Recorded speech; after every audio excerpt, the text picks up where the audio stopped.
Hi friends, welcome back to another episode of Generation Tech. My name is Alan. In the trailer for the second season of The Mandalorian, the hammer-slinging badass known as the Armorer talks about an individual known as Mandalore the Great. Now, for any casual observer of Star Wars or Mandalorian culture, Mandalore the Great sounds like a pretty cool individual with his own backstory and lore. The name Mandalore the Great fits in very well alongside Mandalore the Ultimate, Mandalore the Preserver, and Mandalore the First. But from what we can tell, Mandalore the Great has never appeared in any Legends or canon Star Wars content. So, who is he? Ever since Disney bought the rights for the Mandalorians through Star Wars, the lore of these ancient and noble people has been cut down and simplified tremendously. That's usually what happens to everything in Star Wars that Disney touches. But in their defense, when they start introducing new canon stories, they usually use a lot of the legend stories as a starting point. So in my point of view, anything in the Legends that does not directly contradict what's in canon Star Wars can still potentially happen. It's just like how I believe our Discworld sits on an intergalactic turtle directly instead of resting on elephants that rest on the intergalactic turtle. We just don't have enough information about the underside of our Discworld. We'll just have to wait and see.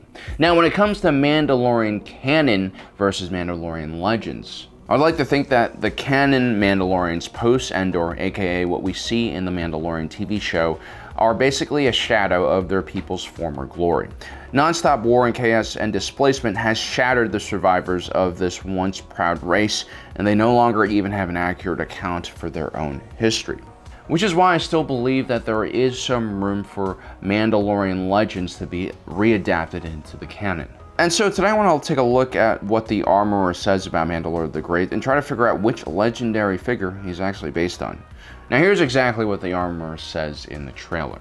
The songs of eons past tell of a battle between Mandalore the Great and an order of sorcerers called the Jedi. Do you actually know how long an eon is? It's 1 billion years. This is what happens when you spend your entire life hammering Beskar and not books. But we're going to give the Armorer a pass here because I don't want to be murdered by blunt instruments.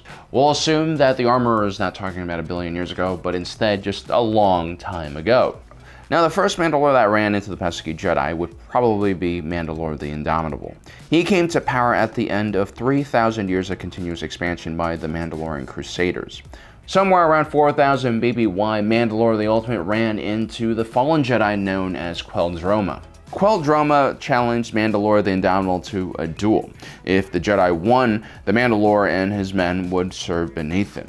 Now, Mandalorians by this point had already encountered the Jedi a few times and seen how capable they were in combat, including their use of the Force. And so Mandalore the Indomitable accepted Queldroma's invitation for a duel, but requested that the battle take place in the sky in a network of interlocking chains. The Mandalorian would be allowed to use his basilisk flying war droid, and the Jedi could only use his lightsaber. Even with all of these advantages on his side, though, the Mandalore would be defeated. Queldroma, as promised, spares Mandalore the Indomitable and then takes control of his Crusaders and sends them against the Old Republic. This would mark the first major war in which the Mandalorians would fight against the Jedi. It would also mark the first time the Mandalorians were led by an outsider. This was an event that would repeat over and over again until it gradually led to the fall of the Mandalorian people. Which means that Mandalore the Indomitable will not be seen as a great individual. He will instead be seen as the first Mandalore to bend knee to the Sith, and therefore will be remembered as a weakling and traitor to his people. Mandalore the Indomitable would meet his end after his war droid crashes onto one of the moons of Onderon. An unnamed Crusader would find Mandalore's mask, and according to Mandalorian tradition, became the new Mandalore. He would name himself Mandalore the Ultimate, and he would spend the next 20 years rebuilding the Mandalorian Crusade. This period of time would be known as the Restoration Period. Mandalore the Ultimate reformed Mandalorian society first by opening up recruitment to a wider range of alien species. He wanted to swell his ranks and create the largest Mandalorian crusade the galaxy had ever seen. At the same time, he also standardized Mandalorian armor and established ranks and a chain of command for his new force, something that the independent-minded Mandalorians never did. By changing the very nature and culture of the Mandalorians, he sort of cheapened the value of the individual Mandalorian fighter, but ultimately he also made the most formidable Mandalorian army, the galaxy had ever seen. Unfortunately, Mandalore the Ultimate was also being influenced by the Sith. He would start a war against the Republic on the Sith's behalf, and eventually run into a Jedi faction led by the legendary figure known as Revan. The conflict between these two sides became extremely brutal and led to the downfall of many Jedi to the dark side. The war would eventually end at the Battle of Mandalore 5 when Revan unleashed a terrible superweapon against both the Mandalorian and Republic fleet, killing massive amounts of beings indiscriminately. Mandalore the Ultimate was defeated and his mask was taken by the fallen Jedi Revan, who then hid it somewhere in the galaxy, which meant it would be impossible for the Mandalorians to choose their next leader and unite underneath him. The destruction of Mandalore the Ultimate's Crusaders and the disappearance of the Mandalore mask was a huge blow for the Mandalorian people. And for the rest of their history, the Mandalorians would never gather in such large numbers and carry out such a large crusade. Mandalore the Ultimate's reign is probably one of the most famous in Mandalorian history, and it resembled the peak in Mandalore power. From one point of view, Mandalore the Ultimate was great. He reformed Mandalorian society in a way that attracted massive amounts of new recruits and established an empire larger than any Mandalore had ever created before him.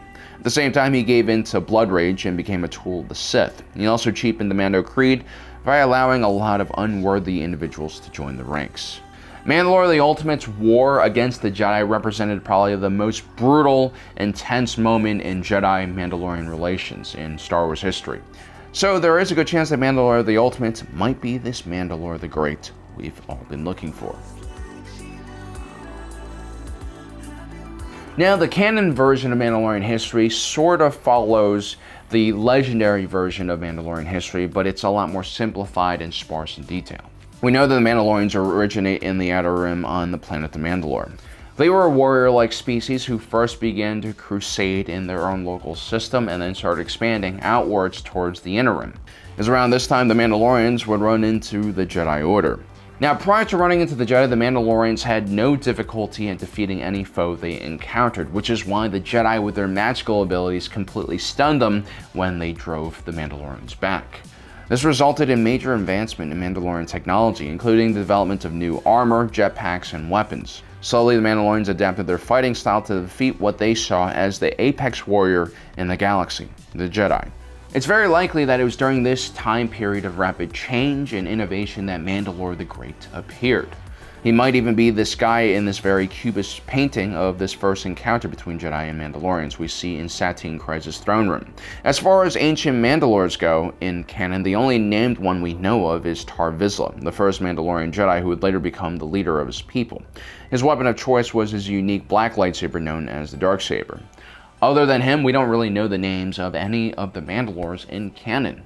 But this period of time in canon Mandalorian history would probably match up with a time in Mandalorian Legends history when Mandalore the Conqueror was in power. He was alive somewhere between 7000 BBY and 4000 BBY and was responsible for starting the first Mandalorian Crusades and expanding Mandalorian territory towards the core of the galaxy, leading to their first contact again with the Jedi. So it seems like whoever Mandalorian the Great is, he probably was alive during this first contact scenario, whether it's in Legends or canon form. While it'll definitely be cool to see some old friends return in The Mandalorian in live action form, it'll also be great to finally see some more details about the Mandalorian people and their ancient history. I can only hope that they're going to revive a lot of Legends material because they definitely are one of the more fleshed out and interesting factions in Star Wars history. Well guys, let me know in the comment section below what you think about who Mandalore the Great is going to be. Also, don't forget to subscribe and hit that notification button down below so you don't miss out on the rest of our awesome content. As usual, thanks for joining us today. If you're watching this, you are Generation Tech.